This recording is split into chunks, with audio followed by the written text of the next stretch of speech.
Welcome to Talking Buffalo, featuring conversations with guests from around the world of sports, media, pop culture, and all things Buffalo. With your host, Patrick Moran.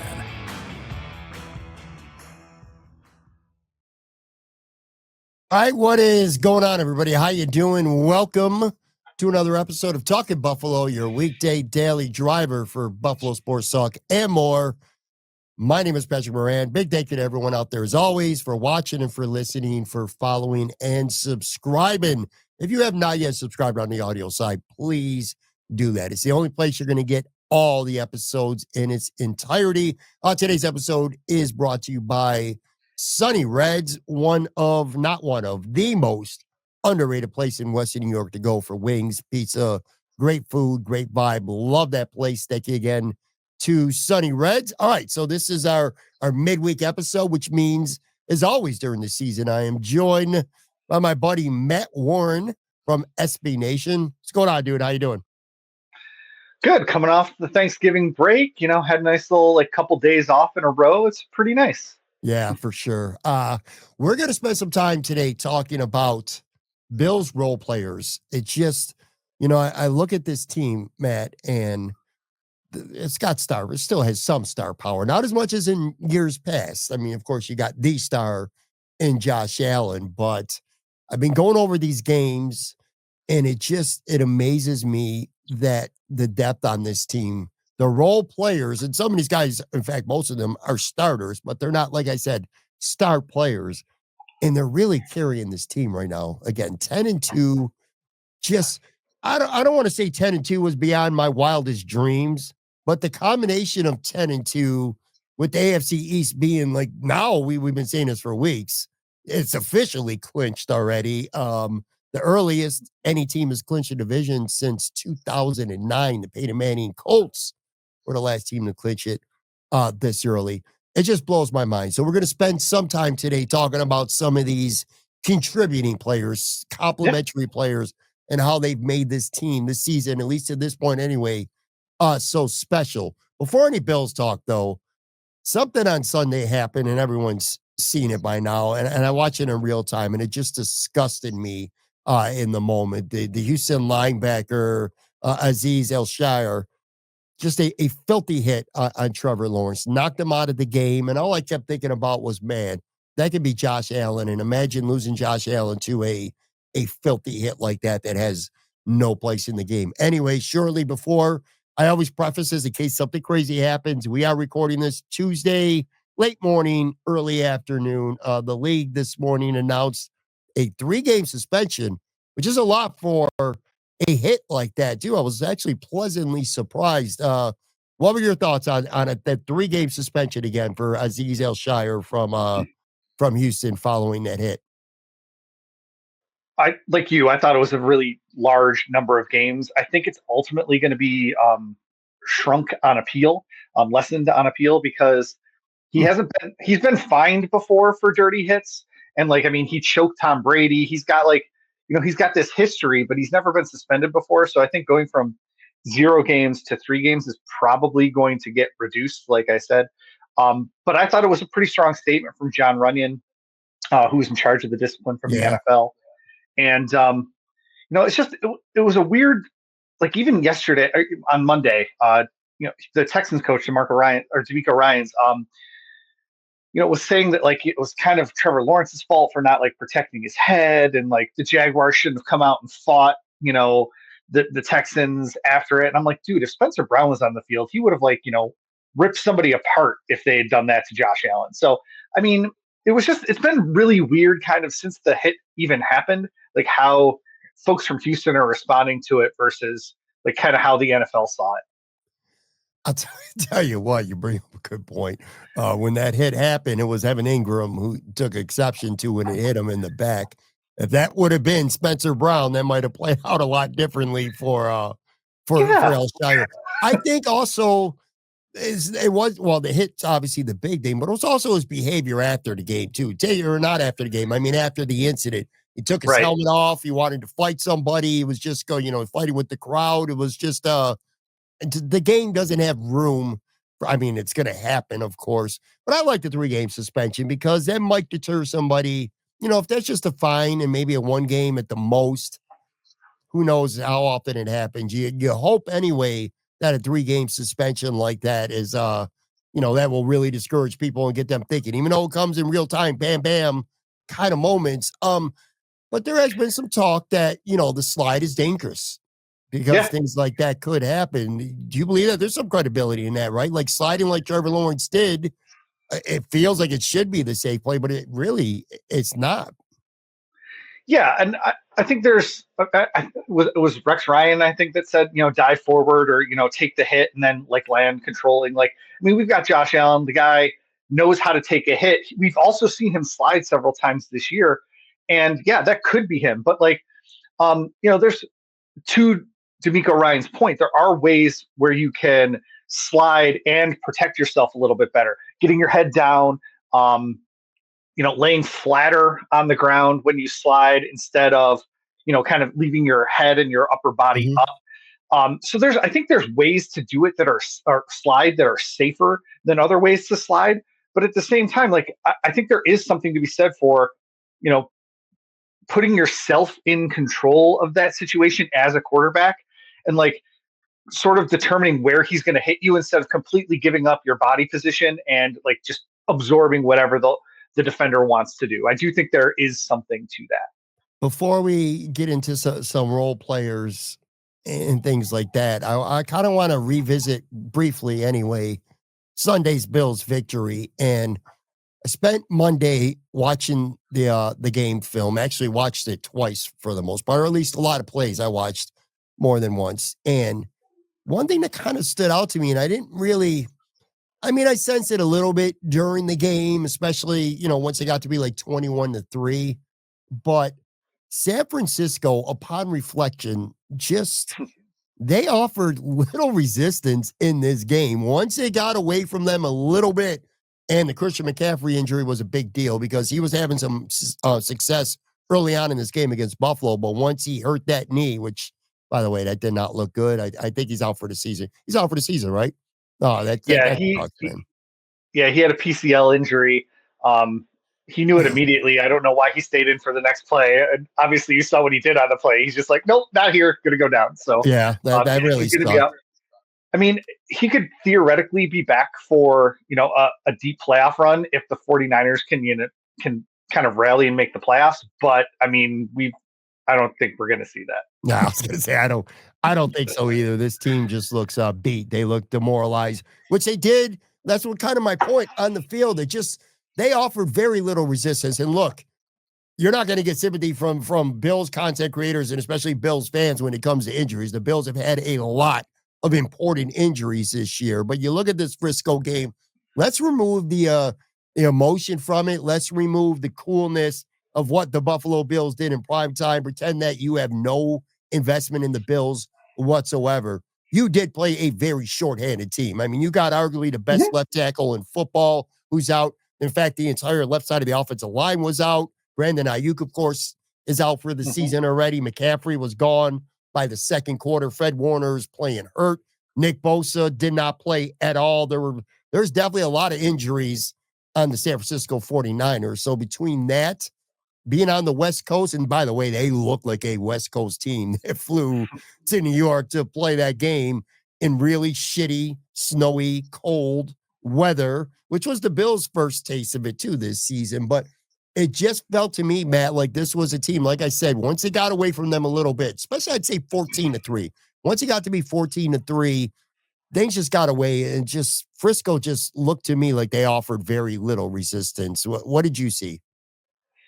Well, it's a play we've talked about several different times so far in our little podcast this season. When Derrick Henry took it 80 yards against the Bills, like you could say a lot of those same things about the Bills in that game. Maybe they didn't look quite as lost. Maybe they didn't give up quite as much, but like the tone was set from there. And like you could see like their shoulders were down. They were, just not quite up to the challenge. And so the San Francisco 49ers had a great opening drive. They drove it down the field. They had two big plays in the running game. I was tweeting about how the Bills are on roller skates again. It had that kind of feel. And I didn't think that the snow was going to help Buffalo's offense as much as it was going to help San Francisco's offense, because they have, a solid offensive line most of the time, a really good run game. But, the Bills go down and score on their first drive. They had a nice drive. The 49ers come back out for that second drive. There's the overturned Damar Hamlin interception based on the penalty. And then they miss their field goal attempt. So they're down 3-7. The Bills get the ball and boom, one play. James Cook, 65 yards to the house. And for whatever reason after that, yes, we also had the McCaffrey injury, snowballing, but it's just they probably were pretty demoralized after two pretty decent drives, and they're down 14-3 on one, awesome play. So I can definitely see how they would kind of fold up shop, especially given the weather conditions, and then especially given all of the injuries that are on that side of the ball. They were having problems, with the slipping all over the place. I know NBC showed it a ton. It just felt like it wasn't there. It's almost like when you feel like you're snake bit and you're just well, I'm just going to roll with it and get through this and, move on to the next week. Well, the James Cook run, when you put it that way, it does feel an awful lot like the Henry run against Baltimore and what it did to that defense for the rest of the game. Let me ask you a question. How much are you a believer? And I know this varies from person to person, but how important do you think momentum is? One player, one drive or something like that for a game. Are you a momentum guy? I'm only a momentum guy when it comes to my golf game. Okay. So I feel like if I hit a few good shots in a row, that I could keep making good shots. But on a football field, not so much. Just there's too many variables, right? There's 22 guys. Well, there's 22 players on the field at a time, plus all the refs. The football is a weird shape.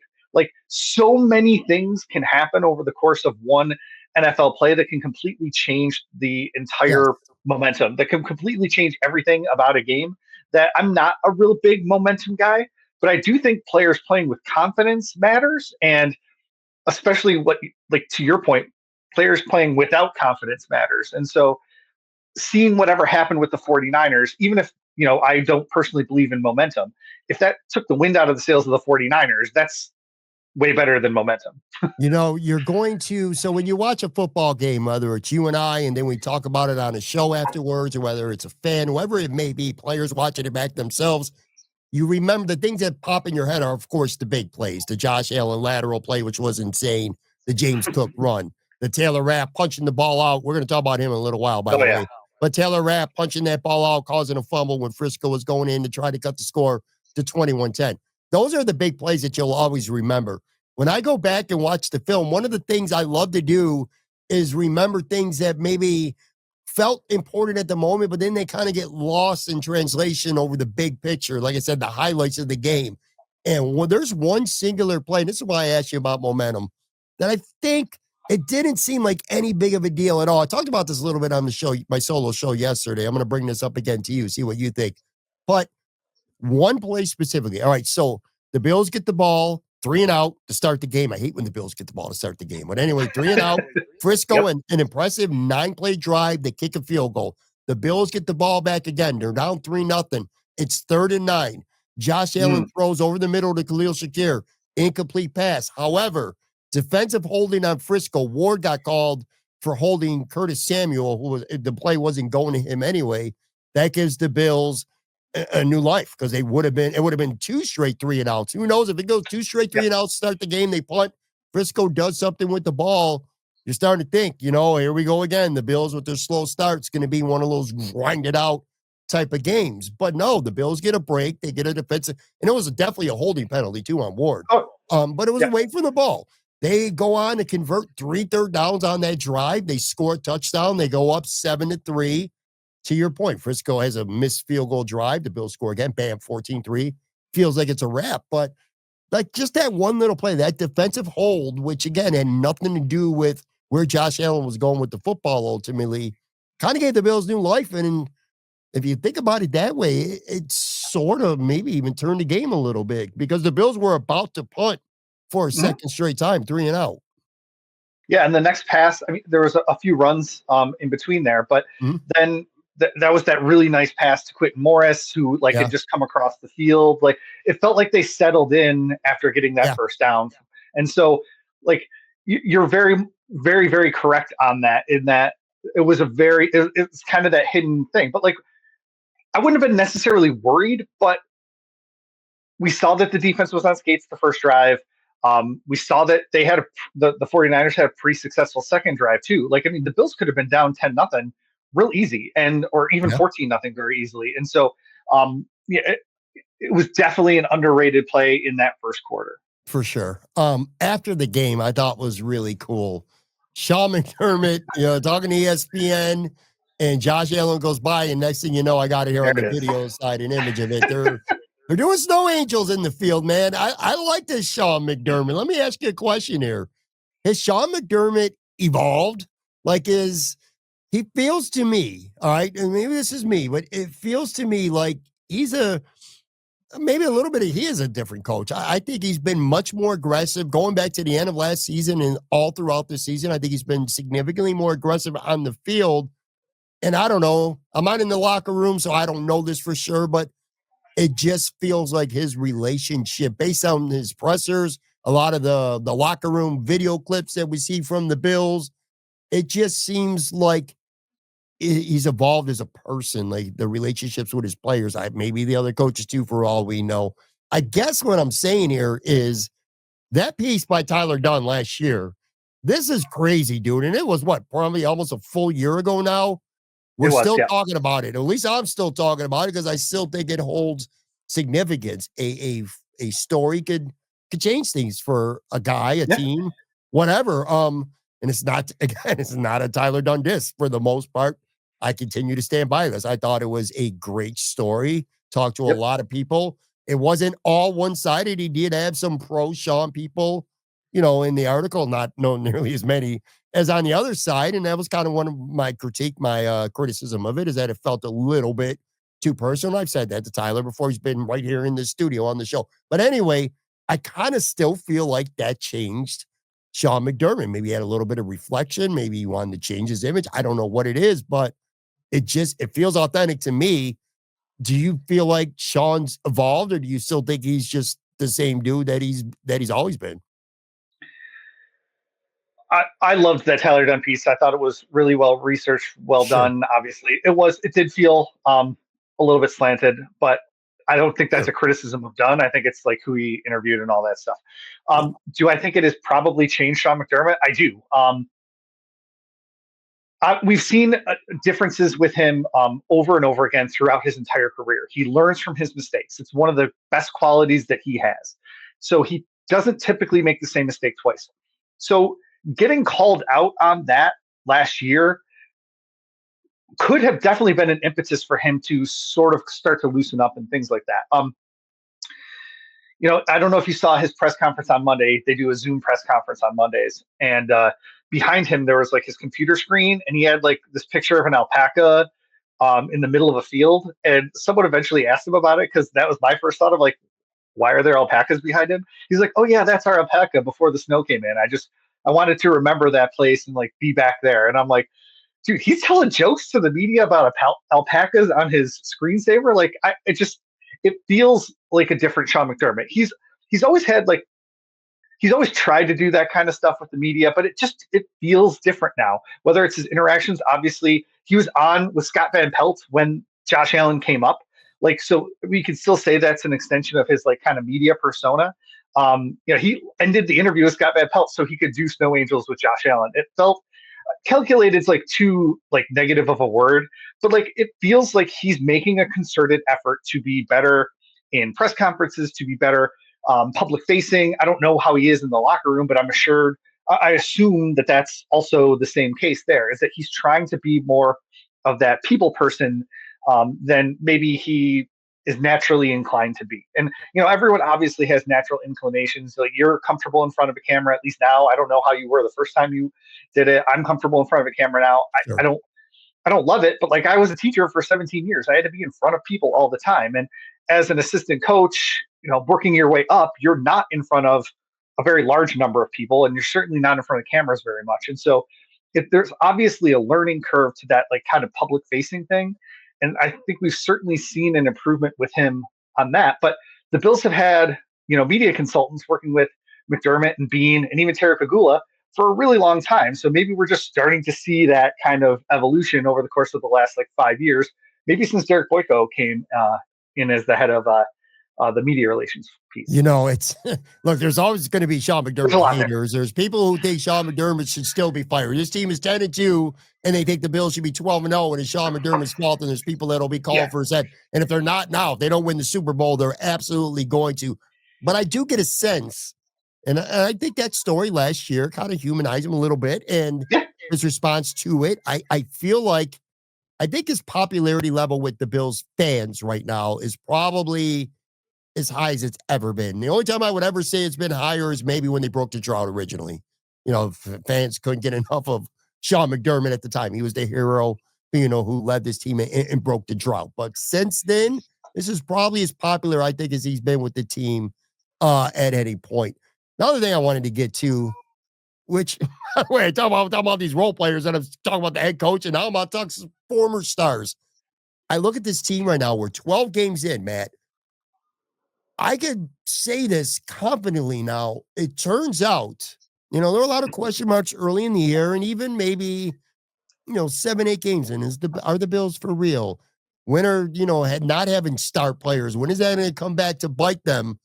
Well, I think as it turns out, the guys that they lost this offseason, almost to a man, I think you can make a very fair case with what they have out there now. They're better off getting rid of the guys that they did. They're better off without them. Micah Hyde, who's still sitting on his couch, and maybe just the stingers and his age and stuff like that caught up to him. That's things we never talk about. We were always like, well, is Micah Hyde going to come back? Maybe Micah Hyde he was at the end of the road, because we're seeing that with Jordan Poyer. Jordan Poyer, one of my favorite Bills of all time, he has just fallen off a cliff in Miami. From what I've seen, he's just been awful. He's terrible. Trey White has been terrible. He's on his second team. He might be on the third team soon, because he just does not look good with the Ravens. Mitch Morse has just been all right. Leonard Floyd, we saw him on Sunday. The highlight of the game for him was getting in a pushing match with Alec Anderson. That's about the extent of what he contributed. Gabe Davis, again, all these guys for sure. It feels like the Bills are better off without them. Stephon Diggs, the one exception, because he still was a great player before he got hurt, but I still think they're better off without him, just for obvious reasons. He wanted the football. I think Josh was too concerned about getting him the football. That's all gone. I think you can make a very fair and reasonable argument right now that if you could go back and take any of these guys back right now and have them on this team, which means you got to get a starter out of there, other than maybe Diggs. But again, with the Diggs thing, it's about philosophy, not the talent. I think you can make a case that every single player they got rid of, all of them, was the right move. Yeah, I think that's right. Floyd's the one I'd want, like, his play on the field, but I wouldn't probably want his contract that he has. And, he's got 6.5 sacks on the year. He's still good at what he does. So that was a nice diamond in the rough signing for Bean last year. But who are you taking off the field for him? Probably, your fourth well, right. Like your fourth defensive end behind Von Miller. Like, are you rotating him in maybe 50-50 with Von Miller as opposed to giving Von a little bit more snaps? Like, who knows? But the rest of them, yeah, I think you're absolutely right. Now, Davis is done for the year. We've seen obviously what Trey's like capable of now, and that was a contract that was never going to work. And so I'm sort of glad they kind of, because what I had suggested for Trey was that they do like the the veteran budget cut. Like they say like, hey, we'll keep you on if you agree to lower your salary to this plus incentives or whatever. And I think it's probably a good thing that they just cut ties with him, just because of how far his play has fallen. It would have just been kind of like an albatross in the room. Even if he like did get demoted and wasn't starting and was behind Khalil Shakir, like he'd be the game day inactive like he was in Los Angeles with the Rams. And that just, it would kind of take some wind out of your sails, I think, as a defensive backfield. So, I agree with you fully on all of those players. I wouldn't want probably any of them back in their current situation. Yeah, look, again, Mitch Morse isn't terrible, but I like Connor McGovern at center. He's played very well. Yeah. By the way, props to him, too. One of my low-key concerns going into Sunday night was the snow, the weather, Yeah. And Connor McGovern playing center for the first time, at least with Buffalo. We haven't seen it with our own eyes before.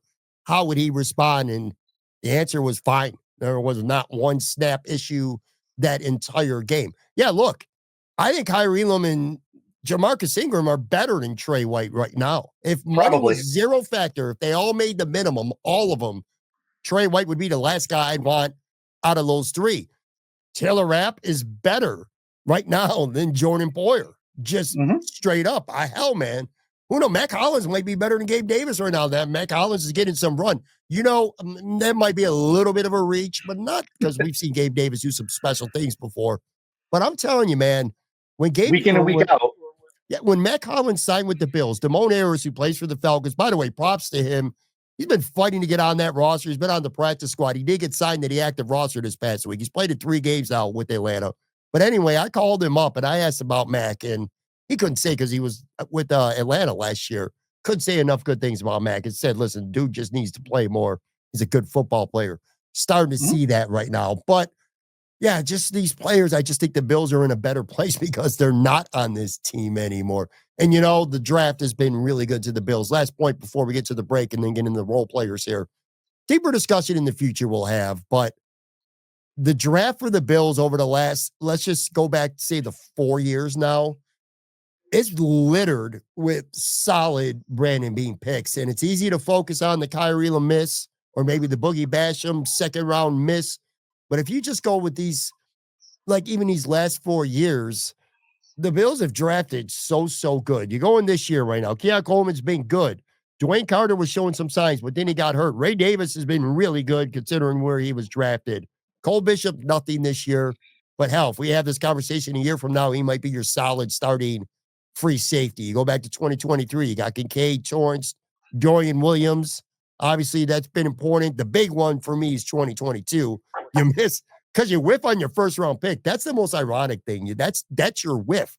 But you get James Cook, Terrell Bernard, Khalil Shakir, Christian Benford. I mean, are you kidding me with that draft class? And in 2021, you get Groot, who finally looks like a superstar now. I think we can all agree on that. He's looking like a star player now. He's not just a good player anymore, becoming a star. But anyway, him, Spencer Brown, who was magnificent on Sunday night, DeMar Hamlin, 6th round pick. He's been your starter all year.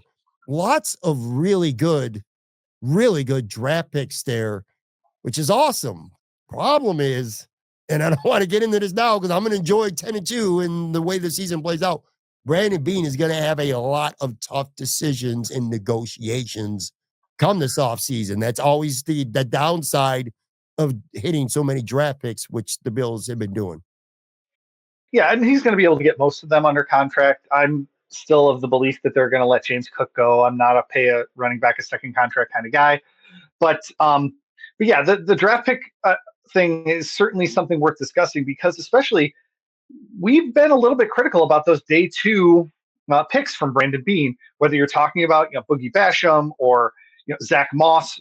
Certainly, I think AJ Epinesa has probably played his way into an acceptable kind of draft pick, but we had talked about that one being disappointing for a long time. Sure. Cody Ford is in that conversation as well as a second round pick that didn't really perform up to standards. But even finding like those diamonds in the rough, DeMar Hamlin starting and doing a wonderful job now. Go back to like his first draft with Harrison Phillips and Saran Neal, Wyatt Teller, and Ray McLeod, all finding really solid NFL careers in other places. In addition to obviously Josh Allen, Tremaine Edmonds, like Taron Johnson, like these are like really high quality NFL players. And so you can go back through and see like, just hit after hit after hit. Even a guy like, Gabe Davis or Dane Jackson or some of these other late round picks have done really, really well, whether it's in Buffalo or somewhere else. Like he knows how to scout good talent. And I think we need to give him the benefit of the doubt on a lot of those picks now, even like say Osiris Torrance. I was a little bit worried about Osiris Torrance when he got picked. Super powerful running back, not sure how he was going to fit in, or running back, super powerful guard, not quite sure how he was going to fit in. He's been, a starter since day one. And so, I kind of saw a little bit of Cody Ford in him. I was a little bit worried about it, but I mean, Beane definitely is earned the benefit of the doubt on those draft picks and on his cap management. I think he's done a really nice job with that. Not mortgaging too much of the future for the current place right now. We'll see how that evolves kind of as Josh gets a little bit older and the numbers get even higher. But his willingness to move on from a guy like Stephon Diggs, or not re-sign a guy like Gabe Davis, or Jordan Poyer, cutting Jordan Poyer, cutting Mitch Morse. Like, he knows that he can backfill those spots with replacement players and kind of those bargain basement free agent signings. We actually had a piece go up on SBNation.com Tuesday morning by Doug Farrar about how the Bills have been able to kind of crash through their Super Bowl window closing. And one of the things he talked about is how they are able to replace all those departing guys, whether it's by folks stepping into those roles like David Edwards, or if it's someone coming from outside the organization like Mack Hollins.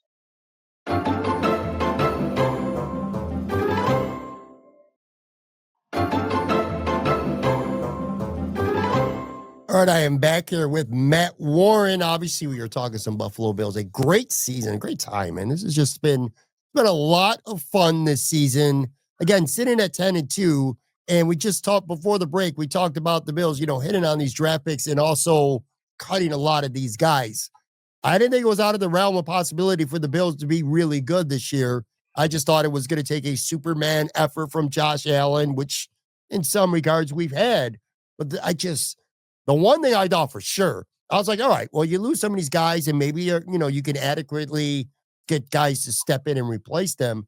I did not think the depth on this team was going to be good. In fact, that was probably my biggest worry. I'm like, the depth on this team is going to suck.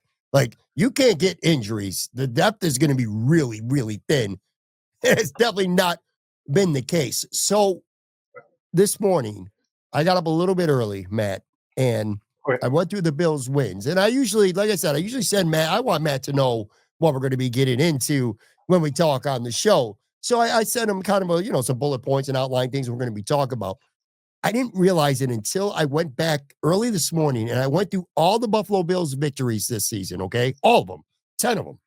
And game by game, I'm looking at the box scores and then kind of triggering memories from the game. And I came up with a list. I'm going to run this off for you and for everybody listening or watching, and not counting Josh Allen or, like James Cook or Greg Rizzo. Because again, those are guys you expected to be really good. But listen to some of these role players, complementary players, and the roles they played, a different one almost every single game for the Bills in these victories. The Arizona game, week 1, Teron Johnson goes down early. Cam Lewis has 10 tackles, and I remember this game. I thought he was spectacular against Arizona. So you got Cam Lewis with a big contribution. Miami, week 2, Ingram, 2 interceptions, including a pick 6. The one that put that game away, he put that game away for good with that pick. So Ingram has a big role in week 2. Week 3 against Jacksonville, all 3 running backs score a touchdown. So they're all contributing there. You got the Jets win. No James Cook. So Ray Davis steps in as a starter, 152 scrimmage yards and a touchdown. You go to the Tennessee game, the receivers, Keon Coleman and Amari Cooper, who was with the team just for a couple days. They combined for 8 catches for 191 yards and a touchdown. You go out to Seattle. Austin Johnson contributes with a huge interception early in the game. That was a big play in that game. Miami, Tyler Bass sets a franchise record 61-yard field goal to win the game at the end. Big for him. You go to Indy. Mack Hollins, 4 catches for 86 yards. Taylor Rapp, huge interception in that game. You go to the Chiefs game. Curtis Samuel comes back from the dead. 5 catches, 58 yards, touchdown. He was huge in that game. And then this game, Frisco. Guess who led the team in receiving yards? Dawson Knox. You know what I mean? So it's like almost every victory is somebody different and is not one of the quote-unquote superstar players on this team that is stepping up. That's a pretty good example of just how deep this football team is right now this season, right? Yeah, and we've seen it at multiple different positions. You didn't even talk about the fact that Matt Milano has been out the entire year, and we've had people stepping in for him. Terrell Bernard was out for multiple weeks, and people stepping in for him. Even Cole Bishop coming in for Taylor Rapp after he had his concussion. Like, there's so many other things. Cole Bishop allowed that one long touchdown pass, but he was solid in his first NFL action outside of that one play. You see a lot of those folks stepping into their roles, and you have to give the coaching staff on both sides credit for that. Yeah. There's a handful of role players I kind of want to get to specifically. I want to start with Taylor Rapp. He's erasing a lot of question marks. I was not high on Taylor Rapp. It's not that I didn't love the re-signing. I didn't like the fact that it felt like, all right, well, cut Poyer, Rapp's your starter, end of discussion. Like, you didn't have legitimate competition at camp because it was Bishop, Hamlin, and Edwards. So Rapp was essentially handed the starting job. Now, I know he had a big finale last year in the Miami game, kind of put that game away at the very end, but I didn't think he played very well overall in 2023, to be honest with you. And I had a lot of question marks. And maybe at the start of the season, I don't know that he was playing at his best either, but this dude has went from potential liability to, all right, he's a piece out there. He's a guy. He's doing all right. And I think he's an asset. I think he's straight up an asset. I mean, this guy's had 2 big interceptions, a big forced fumble. Hey, if Frisco scores that touchdown, it's 21-10. You're just 2 minutes into the third quarter. And who the hell knows how the game plays out from there? We talk about, again, those plays that really change the course of a game. Anyway, what are your thoughts on Taylor Rapp? Because to me, he's erased a lot of question marks, and he's been, I don't want to say, he wasn't better he's not been better than prime Jordan Poyer, but he was better than Jordan Poyer last year is kind of, well, my point is. Anyway, Taylor Rapp's been pretty damn good, ain't it? Yeah, and when they signed him in 2023, I was surprised with how little they had to pay him. He was coming off of 48 starts for the Rams in 4 seasons. Like, I mean, he's an established NFL veteran safety with a lot of starting experience, and they were able to get him on. It was like a couple $1 million, so it was like almost nothing to be their third safety, which you obviously needed with Poyer and Hyde being so old and injury prone. Not a dig on them. That's what happens when we get old. But seeing him step into that full-time role this year, outside of that one, the game and a half he missed with the concussion, he's been better than I expected. I mean, and I don't know why I say that, because like I should have been like, oh, he's a solid NFL safety, working under Bobby Babich and Sean McDermott. Like, he's probably going to be okay. And so it's one of those other things, like, we talk ourselves out of some things sometimes. And I think we may have talked ourselves out of liking Taylor Rapp at the beginning, but he certainly played his way into our good graces. Definitely. Another guy, too, who has just been recent where he stepped up because, again, you talk about this team, and he's had to. It's Dawson Knox. Dawson K's been down. Look at Dawson Knox the last 2 games. Against the Chiefs, 4 catches for 40 yards. This past week against Frisco, 2 catches, 56 yards, and he led the team in receiving yards. So talk about Dawson Knox a little bit. I've seen some people say, Dalton Kincaid, we don't need him. He was a waste of a pick. I'm like, relax, man.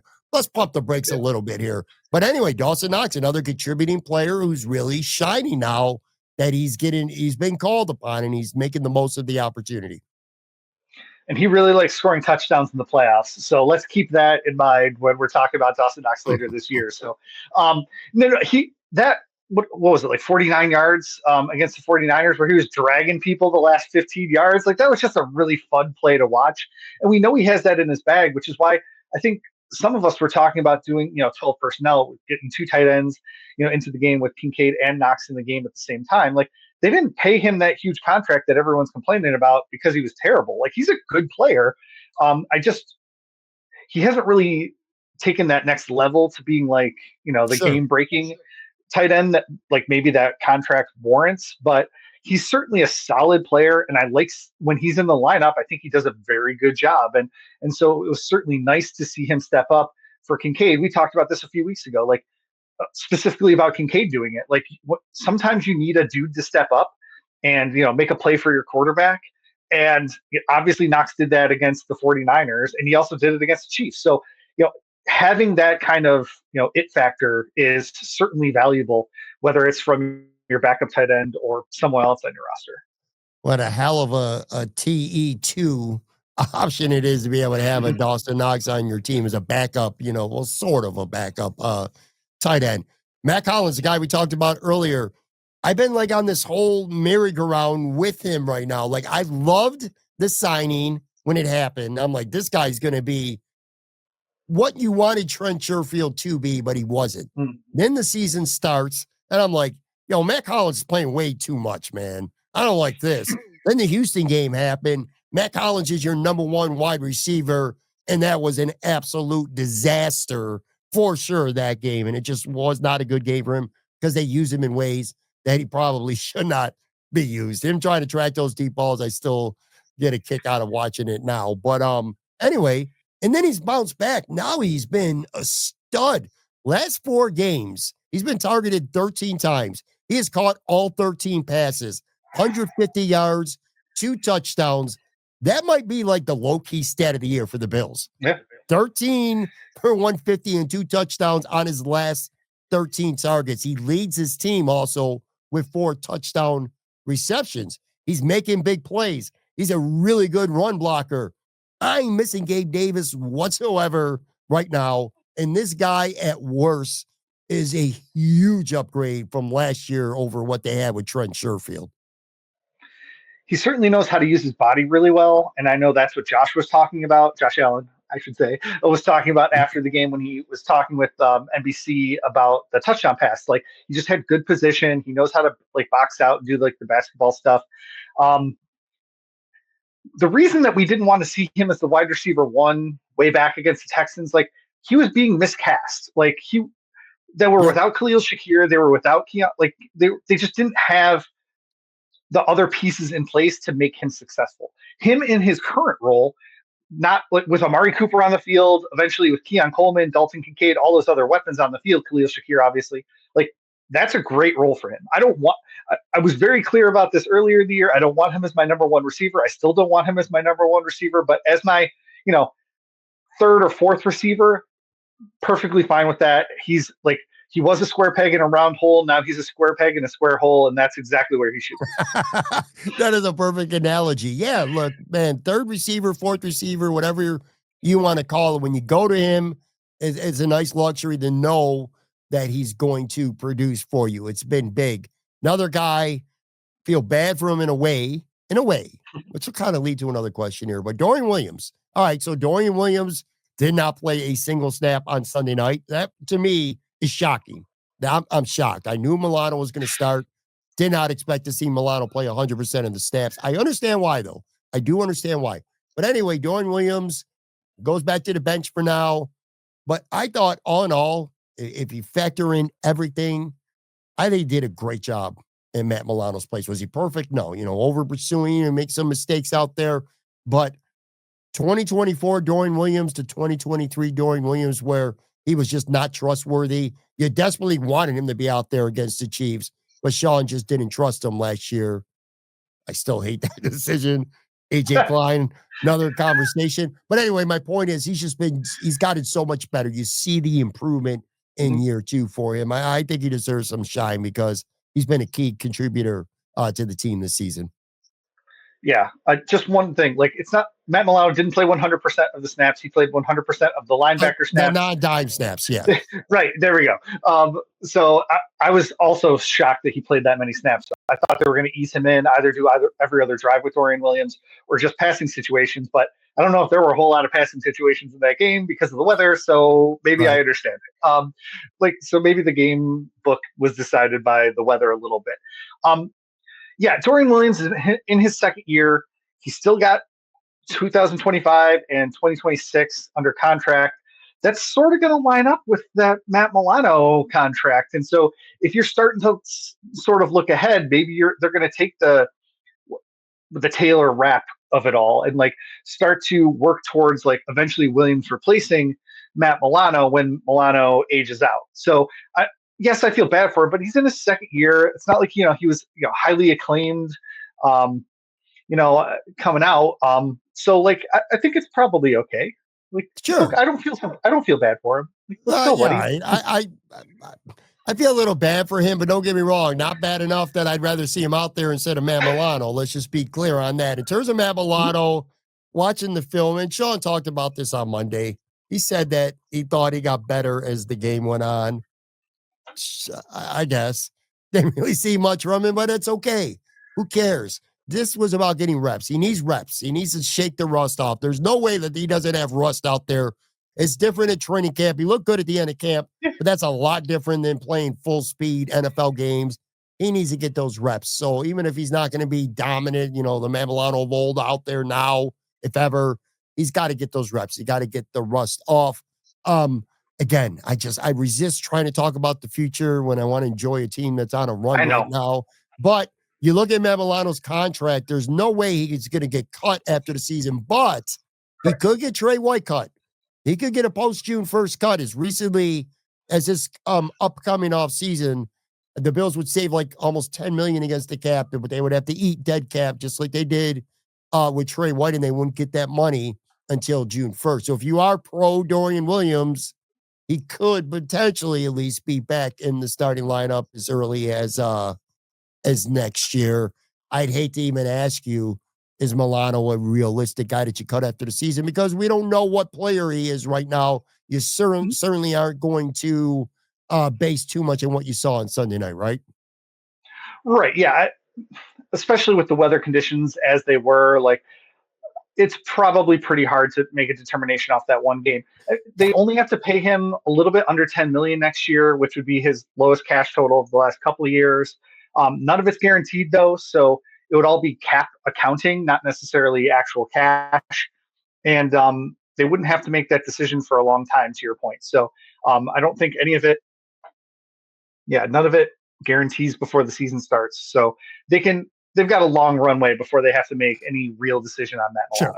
Sure. A couple guys, I don't need to get into like specific individual conversations with them. I'll lump them together, but they've been important players to this team. Austin Johnson, again, he didn't really do anything early in the season, but now he's had 2 interceptions over the last couple of weeks, and they've been big ones, man. So you got Austin Johnson. Ray Davis, we talked about him a little bit earlier. He carried the Bills when they needed him against the Jets. He also had 63 yards and a touchdown rushing this past Sunday against Frisco. So he's having a very solid rookie year. He's a key contributing player on this team. Alec Anderson is almost a starter to me. Like, he has seamlessly stepped into that Edwards role from last year. And again, the 6 offensive linemen on most teams really don't mean shit. But on this team, it's almost like I said, he's a borderline starter. These are just real. This is a deep football team, man. It really is a deep football team, and I might be missing a couple guys as well. Alec Anderson has played more snaps than Ray Davis, and we've talked about Ray Davis being such a key part of this team, and Alec Anderson's playing more. So, borderline starter. It's exactly what they did with David Edwards last year, had him keep coming in. It's how you develop linemen in an age where linemen don't develop too well without being in the lineup. And so, moving him in like little by little is a way to continue to get him reps and game speed reps, I should say. And he's been incredibly important. We talked about that. The Doug Farrar piece I mentioned earlier, he talked about David Edwards and Alec Anderson in that conversation. And I think it was Dan Orlovsky also talked about it on the Monday morning shows this week, because just how the Bills were able to run it down the 49ers' throats over and over again was because of the blocking of the wide receivers, which, to your point, Mack Hollins before, and also guys like Alec Anderson coming in and being that 6th offensive lineman. Really, he was playing tight end for a good chunk of that game, so that was pretty fun to see. I got to point out one thing here. I want to wrap up with a little bit of AFC talk that we usually do when I have you on, but sure. I just noticed this now. It was put out early Tuesday morning, but my guy Joe Biscaglia from The Athletic put out and I haven't read it yet. I just glimpsed through right now, and I'm going to read it later on after we're done with this recording. Same. But this whole will he, won't he with Micah Hyde that I thought was dead, I think Joe might have resurrected that conversation a little bit. He's got a piece out right now about with The Athletic why bringing Micah Hyde back to the team even December will still be a good idea. And again, I'm just kind of glad it says why it would make sense for the Bills. He talks about bringing him back now. Is there a roster spot? What would his role be? Is it going to actually happen? Man, come on. Is Micah Hyde going to be back with the Bills still? Do we got to talk about this again? Because Joe B don't like, he doesn't throw darts at walls. Let's just put it that way. Joe is a very informed, talented journalist, and he's not a clickbait guy either. So if he's putting out an article in December, there's at least some reason to it. Let's just say that much. I don't know. We'll see. I don't think Damar Hamlin's going to lose that starting spot this year. We didn't even talk about Damar. He's been pretty good. he's been fine. He's been fine. That's the only thing I can say about Damar is he's been fine. Yeah. I still say it didn't matter on Sunday, and it hasn't really mattered much this season other than 2-3 plays. I still think his athleticism is an issue. I think his speed is an issue. I did watch. So during the game, the Sunday game, things happen that you don't get a replay of, and you're like, well, who screwed up? Who did that? Well, Frisco, a little kind of like under the radar thing is Deebo Samuel busted out 2 long kick returns.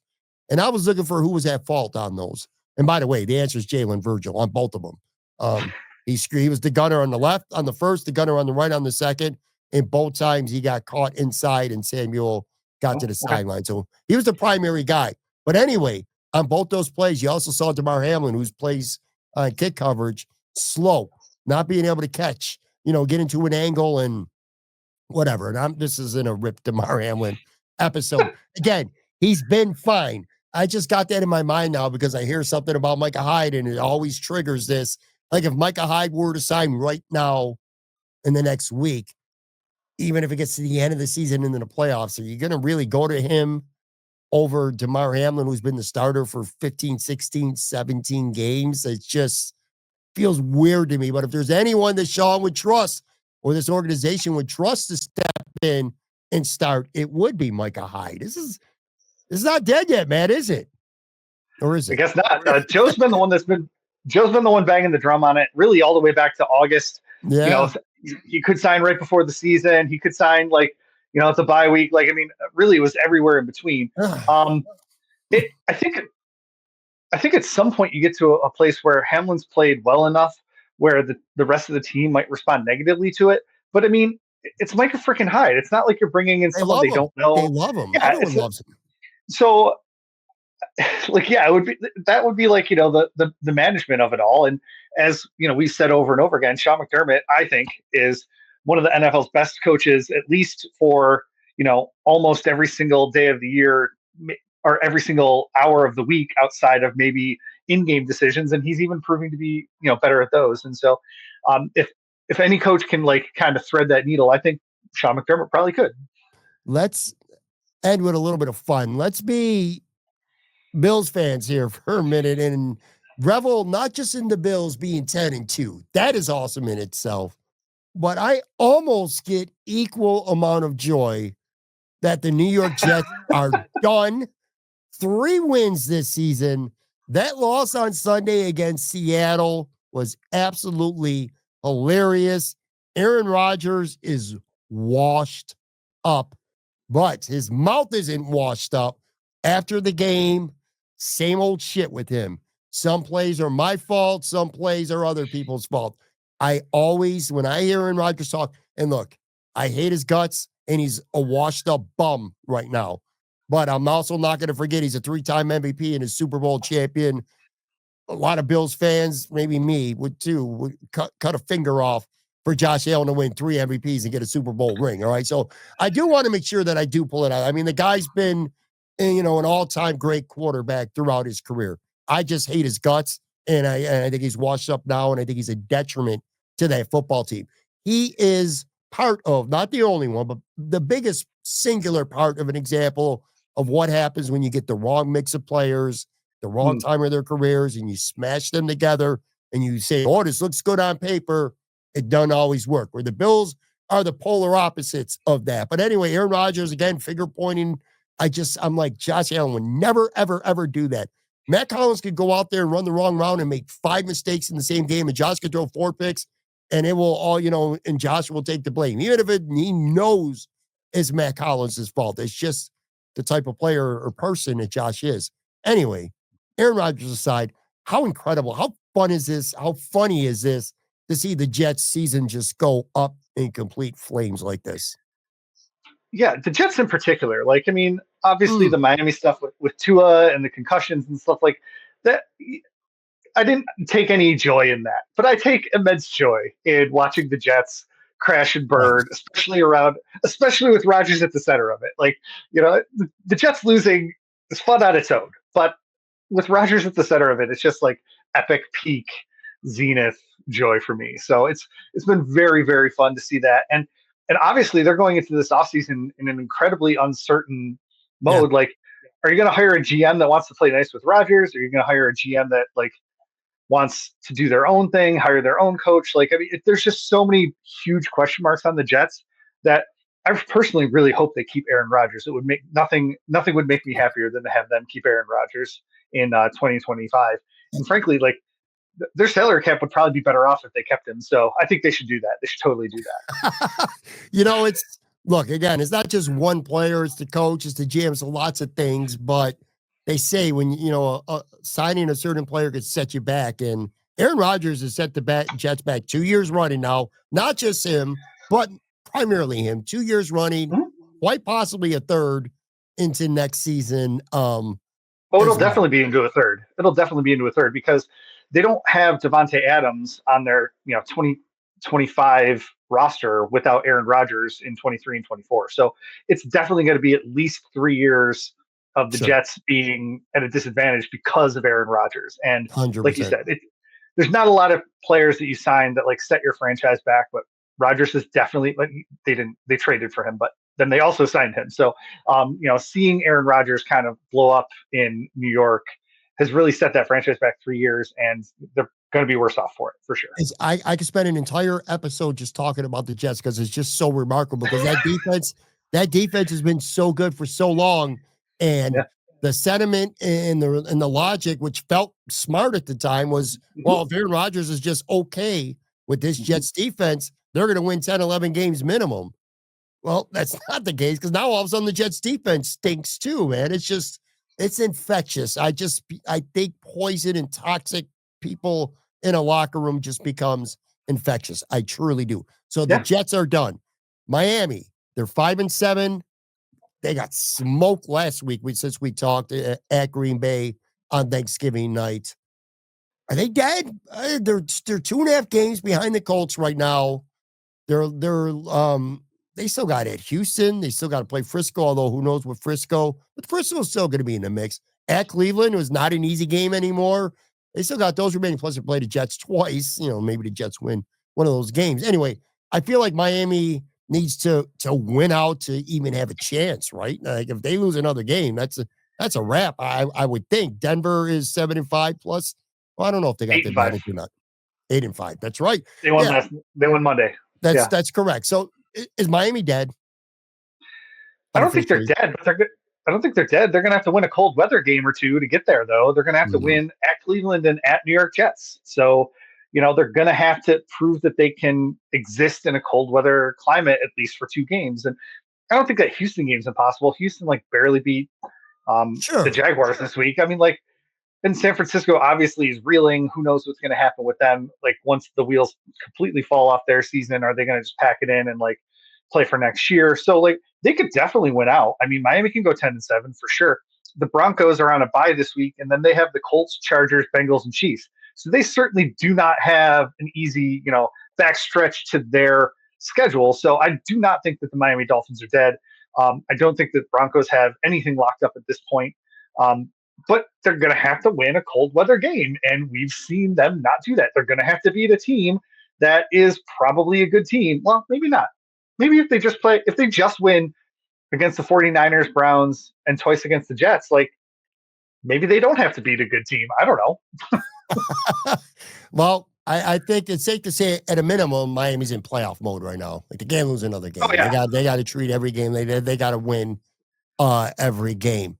Look, the Chiefs, this is the first time I think all season long I have felt it with the Chiefs. They've won so many games that they could have easily lost, especially these last 2, Vegas, Carolina, especially the Vegas one. It's maddening.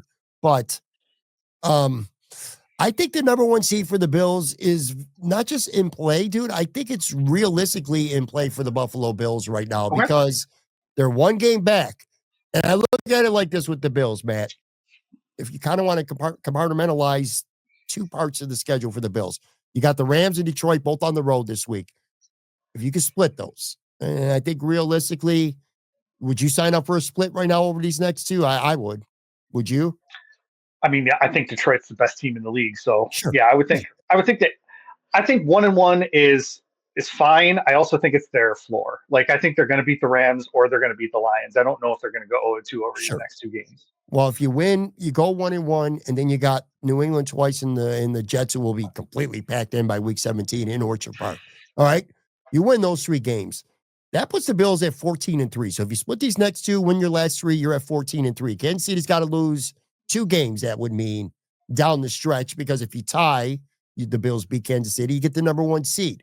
I look at Kansas City right now. Obviously, they're locked in as the number 1, but they got a tough 5-game stretch. It feels like they've played so many chump teams, and it feels like they've been at home every single week. It feels like they've had like 11 out of 12 home games this season. It's what it feels like anyway. But their next 5 games, dude, they're playing the Chargers at home.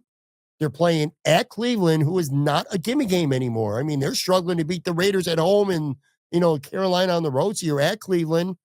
You're playing Houston at home, which, again, not the same Houston team, but they still got a lot of talent. At Pittsburgh, at Denver to end the season. So at Pittsburgh, at Denver, those last 2 games, if the Bills could get within 1 going into those last 2 games, you're going to feel all right about that. Plus, the Chiefs got to play 3 games over the course of 10 days. I think it's the Cleveland, Houston, Pittsburgh game.